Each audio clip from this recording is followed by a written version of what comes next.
Bonjour, nous allons parler de l'Algérie, c'est beau comme l'Amérique, un roman graphique publié aux éditions Steinkiss. La co-auteure de ce livre, celle qui en a fait le texte, les dessins ou les gravures ou les illustrations, je ne sais pas comment dire, sont de Maï Grand, s'appelle Olivia Burton, elle est ici avec nous, et elle est avec celui qui fut son accompagnateur dans une partie de cette Algérie, Jafar Lesbeh, cette partie de l'Algérie où Olivia ne pouvait décemment pas aller seule parce que c'était dangereux. Ce sont les Aurès. Elle voulait retrouver les villages de ses aïeux. Un de ces villages dans les Aurès s'appelait Corneille et s'appelle maintenant Merouana. Et l'autre village s'appelait Bernel, aujourd'hui Oued Elma. C'est un pèlerinage laïque et presque obligatoire. L'Algérie, c'est beau comme l'Amérique, c'est retrouver ce que vos ancêtres ont connu comme paysage. Et ma première question concerne l'ambiguïté d'une telle démarche mémorielle, parce que parfois, ça vire au folklore quasiment électoraliste, les reportages dans Paris Match, pour la communauté des rapatriés, à la veille d'élections, etc., etc. Vous, visiblement, Olivia Burton, vous avez voulu éviter à la fois le pathos pour des raisons littéraires, mais également cette espèce de nostalgie gluante qui donne lieu à toutes les récupérations politiciennes possibles, non? Où je fais de la surinterprétation. Non, non, c'est tout à fait juste, mais pour une raison en fait finalement assez simple, hein, c'est que moi je ne suis pas pied noir, stricto sensu, je suis fille d'eux, et que par voie de conséquence, j'ai été traversée, imbibée par la nostalgie familiale à l'égard de l'Algérie, mais je ne l'ai jamais éprouvée, puisque je n'ai pas vécu la guerre, je n'ai pas vécu l'exil, je n'ai pas vécu un certain nombre de déchirements qui ont pu ensuite engendrer des comportements que vous décrivez. Donc dans mon cas, c'était le démarrage en fait de cette entreprise de traverser la Méditerranée.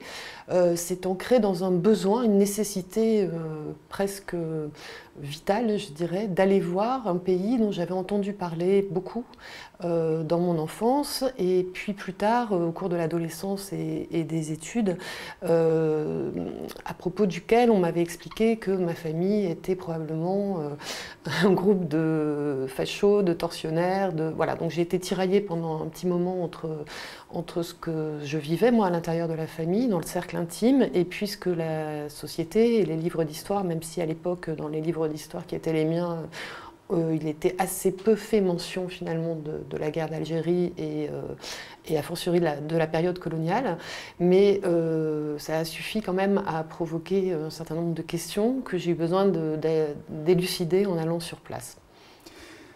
Votre famille possédait une ferme, une assez grosse ferme, donc ça pouvait être considéré comme des colons, des gros colons.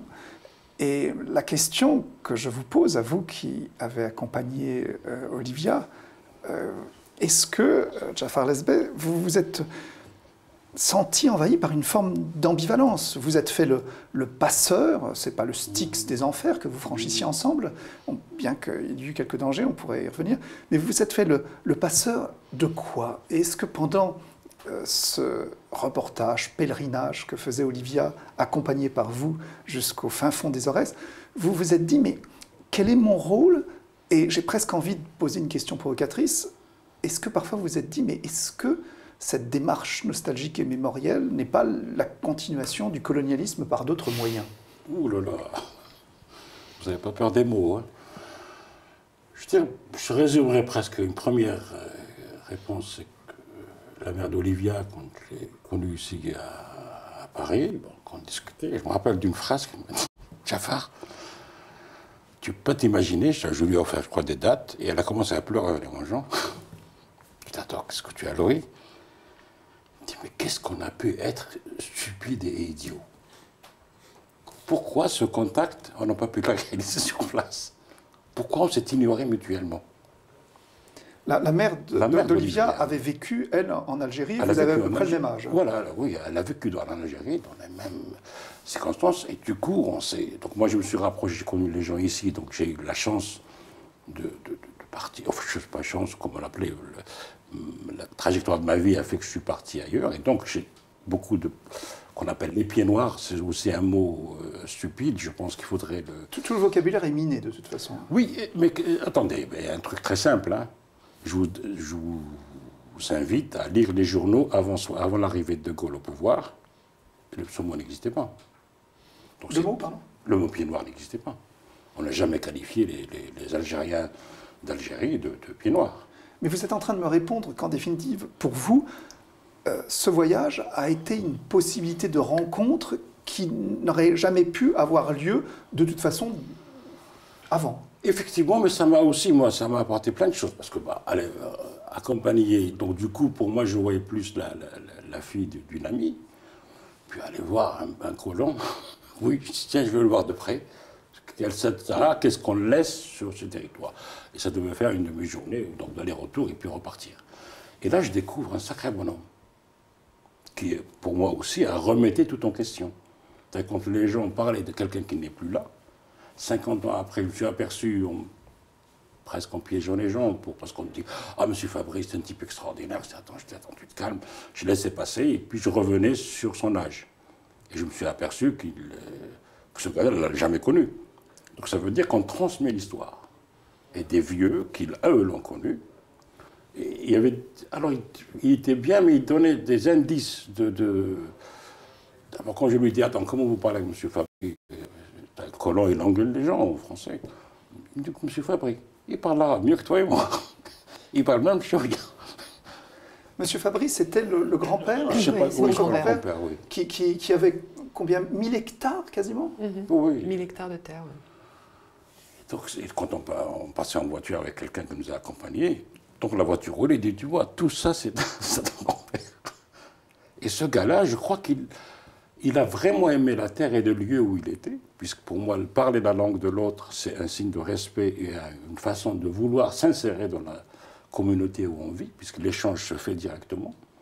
Et les gens qui ont travaillé chez d'autres colons, donc là aussi on voit colons, d'une part c'est une très petite minorité, 90% des Algériens, entre guillemets, qu'on appelle pieds noirs, étaient aussi pauvres ou plus pauvres que nous. Il y avait un certain privilège. Ça, c'était en supplément. Si je peux faire une parenthèse, une fois, un étudiant avec ma fille à Marseille lui demande, ton père est la même chose qu'Olivier. Et je trouve vraiment ce livre-là, peut-être ça va ouvrir se faire des thérapies pour beaucoup. Et ce jeune est venu me voir, il me dit, écoute, monsieur, je voudrais que vous me parlez de la guerre d'Algérie. Je dis, attendez, je suis algérien, oui, je de la guerre d'Algérie, je peux te donner des bibliographies, tu vas lire. Je dis, attends, toi, tu es jeune, tu es plus jeune qu'Olivia, pourquoi ce sujet t'intéresse? Il me dit, j'aime beaucoup Mémé. Attends, j'aime beaucoup Mémé. Alors, il me dit, oui, on habite pas très loin d'ici, on a un appartement superbe qui donne sur la mer. Et chaque fois que Mémé se met à la fenêtre, elle pleure. Je dis, alors, il me dit, je la prends, je dis, Mémé, ne pleure pas, tu es mieux qu'en Algérie. Écoute, tu nous as dit toi-même que tu étais femme de ménage, grand-père était chiffonnier, vous habitiez une cave. Regarde là, tes enfants ont réussi, tu as un appartement, il a du chauffage. Et pourquoi tu pleures d'Algérie? Qu'est-ce que tu as perdu? Je lui dis, oui, mon petit, c'est vrai, j'étais femme de ménage, ton grand-père était chiffonnier, on habitait une cave. Mais là-bas, il y avait toujours les Arabes en dessous de nous. Et j'ai dit à cet enfant, voilà, ta grand-mère t'a résumé la guerre d'Algérie. C'est pas la peine de chercher plus loin. Qu'est-ce qu'on lui explique à ce type-là?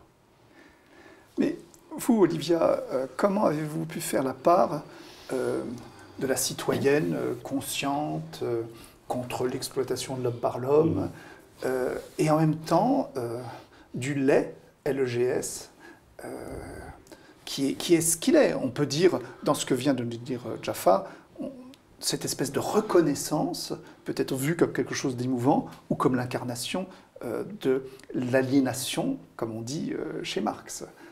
Trouver tant de qualités au maître, je n'en sais rien.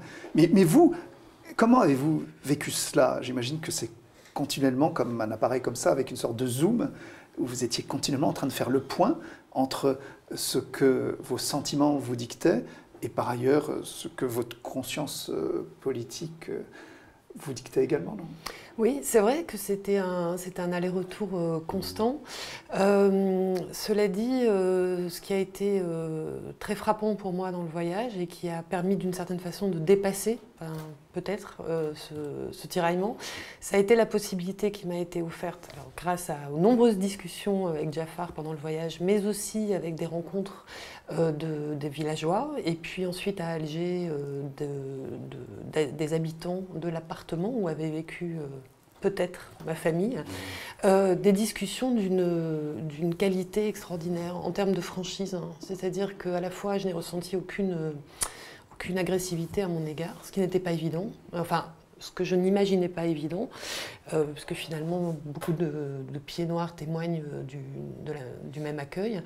Mais ces discussions, en même temps, étaient très franches, et notamment à Merouana, je pense que Jafar peut en témoigner, avec un homme qui avait connu mon grand-père, et d'autres familles françaises. Il y avait juste 12 familles françaises hein, dans ce petit village à l'époque. Voilà, on a pu parler autour d'un couscous de la situation telle qu'elle était à l'époque coloniale, et le fait de pouvoir en parler aussi franchement, sans qu'il y ait de récrimination, parce qu'après tout, moi, je n'y suis pour rien. C'est-à-dire qu'il y avait exploitation, mais vous n'étiez pas comptable en tant que descendante de cette exploitation. Non, non. Donc c'est ça que vous appelez la franchise. Oui. La facilité avec laquelle ces gens-là m'ont raconté ce qu'ils ont vécu, ce qui n'était pas forcément facile à entendre, parce que même si je n'ai aucune responsabilité dans ce qu'ils ont vécu, je me sens forcément appartenir, en tout cas je suis forcément représentante du pays qui à un moment donné était en situation de domination. Donc c'est étrange, ça vous met dans une position étrange. Et j'ai trouvé le fait qu'ils puissent me parler aussi franchement de cette situation-là, sans que ce soit en rien agressif à mon égard, une marque de respect et une marque peut-être d'une époque qui était en train de s'achever. Oui, c'est vrai, pour les Algériens, l'indépendance a été le solde de compte. C'est tout ce qu'on a souffert, on nous a payé en bloc. On a les soldes de compte, on est indépendant. Donc et c'est ce qui reste incroyable, cette notion de l'autre, d'où, pour moi, ils étaient... Parce que c'était vraiment... je ne dirais pas qu'il n'y a pas l'OS, qu'il n'y a pas eu des horreurs, qu'il n'y a pas eu de ça. Il n'y a pas... On ne va pas chipoter sur ce truc-là.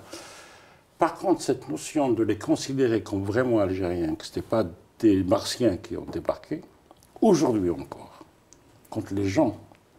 Tiens, Jean-Daniel, qui est parti à Blida, qu'est-ce qu'on lui a fait de cadeau? De reprendre sa maison. Il a dit non, c'est plus chez moi. Et quand les gens, ils sont nombreux, je les vois, arriver à Alger, aller dans l'appartement, taper chez quelqu'un, bonjour, vos parents habitaient là. Ils commencent à s'excuser et lui dire, on a beaucoup d'enfants, donc j'ai changé la cuisine, j'ai changé le truc.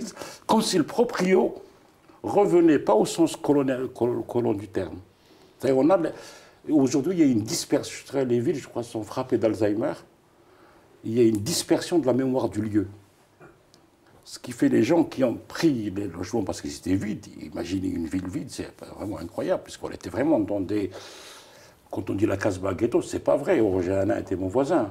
Donc dans ma rue, il y avait plein d'Algériens, mais d'une autre religion. Comme ça, on pourra mieux faire la distinction, sans dire pied noir ou autre chose. Communistes ou catholiques ou protestants ou juifs qui habitaient dans mon quartier, et dans toute la Casbah. Parce que ce qui nous réunit, c'est la condition similaire. Parce qu'ils étaient aussi exploités que moi, même s'ils étaient privilégiés, s'il y avait un conflit, il avait raison sur moi, ça c'est sûr. Mais dans l'autre, non. Et donc cette image est restée, et les gens, quand Olivier est retourné là où a maintenu ses parents, les gens ils sont depuis 50 ans. Elle redevient presque la propriétaire. Et comme ça a été dans la ville à Merouana.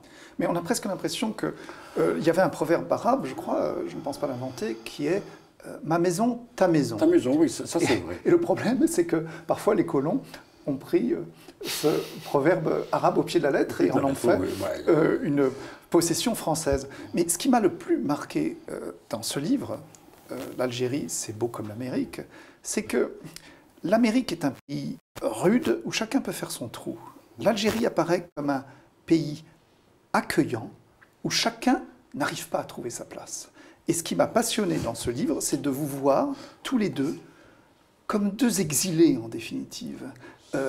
Vous êtes né en 1943 en Algérie, vous avez été d'une famille, Jafar Lesbeh, ayant participé à la lutte d'indépendance, et vous êtes à la fois chez vous et pas chez vous en Algérie. Vous, c'est de l'ordre du souvenir, mais on vous trouve comme ça, tous les deux, presque errants, et il y a une discussion magnifique, je trouve, sur une terrasse, où vous faites des confidences, et où on comprend que ce qui vous rapproche, c'est cette impossibilité de vous inscrire dans l'Algérie d'aujourd'hui, non? Oui. Ce qui nous rapproche, c'est les valeurs qu'on partage. Et les gens privilégient souvent l'appartenance administrative que l'appartenance aux valeurs. Donc ce n'est pas du tout le même registre quand on joue. Pour moi, Olivier, c'est une personne que pour définir un allié, quelqu'un me dit oui, Jafar, pour toi, c'est quoi les Français? Et j'ai dit, pour moi, est français, tout porteur de documents français, mais que je ne connais pas. Elle, c'est Olivia, ce n'est pas une Française. Et c'est valable pour les Algériens. Pour moi, est algérien administrativement toute personne que je ne connais pas. La personne que je connais, si je le connais, c'est qu'on partage les mêmes valeurs. Et c'est ça qui m'importe. Donc je n'ai pas fait visiter le pays à une ancienne petite fille des colons et moi colonisés. Ça n'a absolument... J'ai eu la chance de croiser des gens, je dirais surtout des femmes vraiment qui ont été extraordinaires dans mon parcours, depuis que j'ai quitté l'Algérie, et qui m'ont ouvert les yeux sur cette deuxième dimension, qui n'était pas liée à un territoire avec un drapeau et un slogan. Mais vous Olivia, comment avez-vous vécu ce compagnonnage avec Jafar Lesbeh on a l'impression que le voyage n'aurait pas été le même s'il n'y avait pas eu Jafar. C'est sûr, c'est sûr. La rencontre, elle a été centrale, même si dans la réalité des faits, finalement, on a passé ensemble moins de temps que ce qui est raconté dans le livre. C'est-à-dire que la fiction a fait de Jafar le personnage principal, parce que c'était voilà, c'était évident. Oui, alors d'une part, c'est drôle d'ailleurs, je repense à je reviens en arrière sur la question du néocolonialisme. J'ai été surprise dans un ou deux articles de presse qu'on a eu la chance d'avoir là depuis la sortie du livre, de lire, des articles sans doute trop vite écrits, de lire donc, après la mention de Jafar, qu'il était mon guide sur place. Alors le mot guide, il peut être pris au sens le plus large, mais j'ai été choquée en fait, parce que je me suis dit, tiens, il y a peut-être l'inconscient colonial qui parle là, parce qu'il est très clair dans le livre que Jafar n'est pas un guide, au sens où ce serait son métier. Ça se dit duce en italien et Führer en allemand en plus, et conductor en roumain. Alors il m'a guidée, mais ce n'est pas un guide, il n'y a pas eu de tractation entre nous, c'est pas son métier. Voilà, bon, c'est une parenthèse, mais en tout cas, il m'a aidé, alors après pour des choses très concrètes, par sa maîtrise de la langue arabe orale, par la connaissance évidente qu'il avait du pays, des manières de procéder, mais surtout ce qui était passionnant, c'était de pouvoir échanger à bâton rompu pendant toute la route, à l'aller, au retour, et puis dans les détours qu'on a fait, puisqu'on est aussi passé voir... il y a aussi un deuxième pèlerinage, en fait, au cours de ce voyage, qui est le sien, dans sa famille. Oui. Et donc de pouvoir confronter des points de vue avec évidemment un décalage dans nos connaissances respectives de l'histoire de la guerre et surtout nos expériences respectives, enfin ma non-expérience en l'occurrence. Dans sa famille... Jafar Lesbeh incarne presque les Lumières en se choquant que les filles n'aient pas le droit de faire des études et en voyant où tout cela continue de mener ou de ne pas mener. Mais à l'instant, Olivia Burton vient de parler de votre connaissance de l'arabe. Elle a fait un point de suspension, elle a dit oral. Ouais, et il y a une planche absolument extraordinaire, c'est quand vous n'arrivez pas à lire des écriteaux Oui. indiquant la direction de Merouana, le village où vous devez vous rendre, l'ancienne Corneille. Et ça, c'est quelque chose qui surprend toujours à tort les Français qui, découvrant Boualem Sansal, par exemple, n'arrivent pas à comprendre comment un écrivain a pu travailler dans un ministère, je crois que c'était celui de l'industrie ou des transports, en Algérie, sans connaître l'arabe. Mais il y a cette sorte de dichotomie encore possible. Vous avez donc un peu plus de 70 ans. C'est plus rare, j'imagine, pour des Algériens plus jeunes que de ne pas être capable de lire l'arabe. Mais je pense que le jour où les gens décident de comprendre une fois pour toutes que la langue est un outil de communication et non pas une pièce de l'identité. Moi, comme je ne dirais pas, comme par exemple, il y a un truc qui est resté célèbre, dit par notre Kateb Yassine, le français, notre butin de guerre. Ben, je discutais avec lui, je me rappelle aussi. Je lui dis non, moi je ne suis pas d'accord. Le butin de guerre peut être l'autoroute, l'aéroport, les immeubles, ça c'était le butin de guerre. Le français, non. Je le dénie au français, il ne leur appartient pas. C'est un outil de communication, comme toute langue. Personne ne le dirait à un Belge qui a pris un butin de guerre, ou à un Canadien, ou à un Suisse qui parle français, ou à un Nigérien qui parle anglais. Ce n'est pas un butin de guerre, c'est une langue. La langue appartient à tout le monde. Donc l'important, c'est de s'exprimer, c'est de communiquer avec l'autre, peu importe avec quoi. C'est qu'on parle le même langage. La langue n'a pas de sens. Oui, mais je reviens à quelque chose d'un peu trivial. Jafar Lesbeh, vous n'êtes pas capable de lire des panneaux écrits en arabe. Bon, pourquoi vous ne me dites pas, je vous signale juste, je convoque l'histoire, les Turcs, les Ottomans ont dominé Alger 2 fois plus que les Français. On est d'accord? 3 siècles. Pourquoi vous ne me dites pas pourquoi je ne parle pas turc? Et latin, alors, parce que les Au Romains... latin, oui, il y avait les Romains, oui. Pourquoi est-ce qu'on s'accroche sur uniquement le dernier passant, je dirais, en Algérie, et puis on colle la langue du colonisé? Non, c'est une langue aussi de la libération, c'est aussi la langue de ça. D'ailleurs, je suis en train de travailler sur un truc de l'histoire, sur le fameux l'occupation d'Alger, et j'ai découvert extraordinaire. Vous savez qui a aidé en 89? Qui a envoyé 3 millions d'or, plus le dé d'Alger. En 1789. Le dé d'Alger, oui. Et je vous invite à relire les débats qui sont suivis quand on a fait la prise d'Alger, où un député dit « c'est quand même ignoble qu'on s'attaque au seul pays ami qui nous a aidés pendant la Révolution ». Mais je ne dirais pas que le dé d'Alger a pris la Déclaration universelle pour l'appliquer sur place, non. Parce qu'il voulait, au contraire, donc la France était entourée de royautés, je dirais, qui n'acceptaient pas qu'il y ait une révolution, et Alger a aidé à ce moment-là.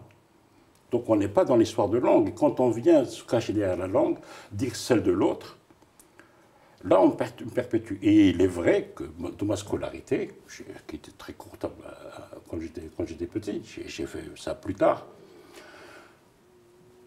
la langue, on pouvait apprendre l'arabe quand on passait au lycée comme 3e langue. D'ailleurs, vous répondez à Olivia, quand elle vous dit « Ah, bah, tu ne dis pas l'arabe je te rappelle que j'ai eu un instituteur français. » Oui. C'est là. Le dernier point que je voudrais aborder avec vous, c'est une question d'angle mort, là encore, c'est la fameuse décennie noire. C'est-à-dire les années 90, où on a l'impression que se rejoue par ricochet une partie sanglante qui n'en aura jamais fini. On en sent très très bien les traces. C'est quelque chose qui vous a très vite marqué, cette décennie noire qui n'est pas forcément tout à fait finie. Oui, pour une raison simple, c'est que c'est historiquement bien plus frais que ne l'est la guerre d'Algérie. C'est vrai que moi j'arrivais avec mes questions, ma petite dose de culpabilité sur mes grands-parents colons, etc. Et je posais les questions que j'avais à poser aux gens que je rencontrais, qui répondaient très volontiers, mais c'est vrai que très vite la conversation quand même glissait vers cette période dont ils avaient besoin de parler, qui est éminemment traumatique, hein, et des des petites choses que j'ai entendues sur le plan individuel, à savoir la prise d'anxiolytiques, l'absence de possibilité d'en parler à peut-être des médecins, ou voilà, là je parle de rencontres individuelles, montre que c'est un traumatisme énorme dont le pays va mettre du temps à se remettre. Enfin, c'est vraiment abyssal, hein. C'est ce que j'ai senti. Et évidemment, aussi pour des histoires, pour des questions de génération, le souvenir de la guerre d'Algérie est présent aujourd'hui finalement chez peu de monde, hein, puisque c'est un pays très jeune. Et donc beaucoup de personnes n'ont tout simplement pas connu ça. Alors que je ne pouvais pas m'empêcher de penser, en me baladant dans les rues d'Alger, en regardant des gens qui avaient 20 ans, que leur enfance en fait s'était construite au milieu de 10 ans de barbarie. Mais justement, Jafar Lesbeh, est-ce qu'on peut aller jusqu'à parler de secrets de nation comme il y a des secrets de famille En gros, l'Algérie, vous avez les Français qui ont été torturés par les Allemands nazis et qui eux-mêmes exercent une violence contre le FLN, qui lui-même exerce une violence contre les barbus intégristes. On a l'impression d'une sorte d'horreur en cascade dans l'Algérie et le siège. Ça me permet de trouver une anecdote vécue par ce monsieur dont on parlait, qui je rends vraiment, enfin il n'est pas mort, mais à sa mémoire, Gerrouj. Quand il s'est fait arrêter. On en a parlé avant l'émission, j'imagine. Oui, donc là, ça c'est une précision. De qui s'agit-il? Non, parce que vous avez parlé, Gerrouj, c'était un communiste algérien, c'est lui qui était le responsable du PCA et qui a fait rejoindre individuellement tous les militants vers la cause nationale. Et qui est actuellement dans un hôpital français. Oui, voilà, il est en train de se soigner.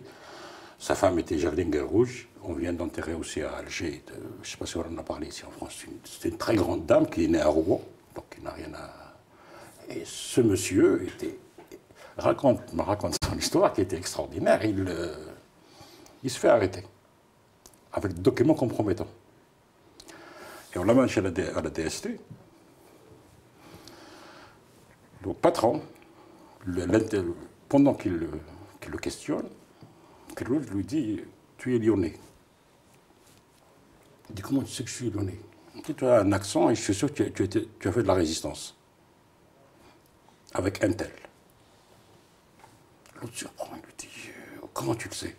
Il dit « Je te vois ton accent et puis je connais l'histoire du réseau, puis j'ai participé aussi. » Le mec, il prend le document, il le déchire.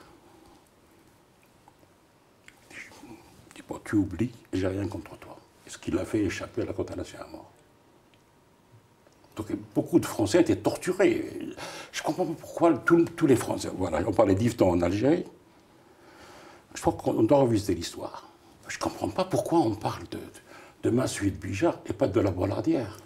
Yvetot, rappelons que c'est ce communiste exécuté, guillotiné, et qui n'a pas eu la grâce de François Mitterrand, ministre de la Justice en 1956.